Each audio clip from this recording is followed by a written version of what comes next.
Welcome to Murder Tale Shorts, true crime at its thrilling, chilling, bloody best. I'm H.N. Lloyd. Have you seen the movie Taken?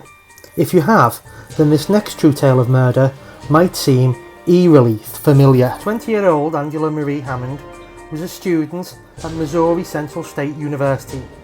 She paid for her tuition by working as a bank clerk. She was in a loving and committed relationship with athlete Rob Schaefer, and the couple were expecting their first child. Angela and Rob spent Thursday the 4th of April 1991 attending a family barbecue. At around 10 o'clock, the couple left. Rob had to spend an hour or two babysitting his little brother. Angela went to a friend's. They made arrangements to meet late that evening and go for a few drinks. At 11:15, Angela made her way to a payphone on the corner of Jefferson and 2nd Street in the tiny town of Clinton. Angela used her credit card to telephone Rob, and she told him that she wasn't feeling well enough to meet later for drinks. Nevertheless, they stood talking for 20 minutes. At around 11:35, a 1960s model Ford pickup truck in a two-tone green and cream colour scheme pulled up alongside the curb. A filthy-looking man in his late 50s to early 60s got out of the pickup truck. He made his way to the telephone that was alongside the one Angela was using and pretended to make a telephone call. He then put down the receiver and returned to his car. The filthy man picked up a flashlight and began to shine it around Angela's feet, as if he was looking for something he'd dropped. Angela asked the man if he was okay and he needed any help. In the next moment, Angela started screaming. The screams began to fade as if Angela was being dragged away from the phone. Then there was the sound of a car door slamming. In the next moment, a man's voice came on the line. "I didn't need to use the phone anyways."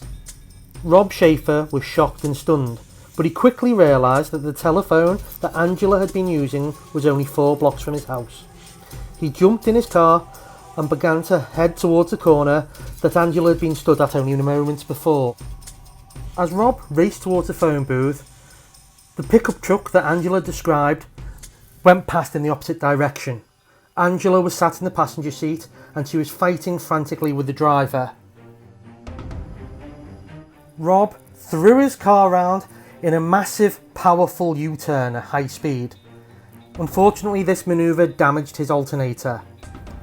As he caught up with the pickup truck, it was turning onto a road called Culvert Drive. At that moment, Rob's car broke down and he had to sit and watch as the headlights of the pickup truck disappeared into the night. Rob was forced to run the 2 miles back into Clinton. Initially, the Clinton police did not believe Rob's story. It just seemed too ludicrous. Fortunately, 2 witnesses came forward who had witnessed the kidnapping, and they corroborated everything that Rob said. They even gave a description of the kidnapper that matched the one that Angela had given to Rob. All attempts to trace the pickup truck failed. Unfortunately, Angela has never been seen since the day of her kidnapping 31 years ago. For a more in-depth look at Angela's story, you should read Murder Tales Stranger Than Fiction, available exclusively from Amazon. And don't forget to subscribe to the Murder Tales podcast. Until next time, don't have nightmares.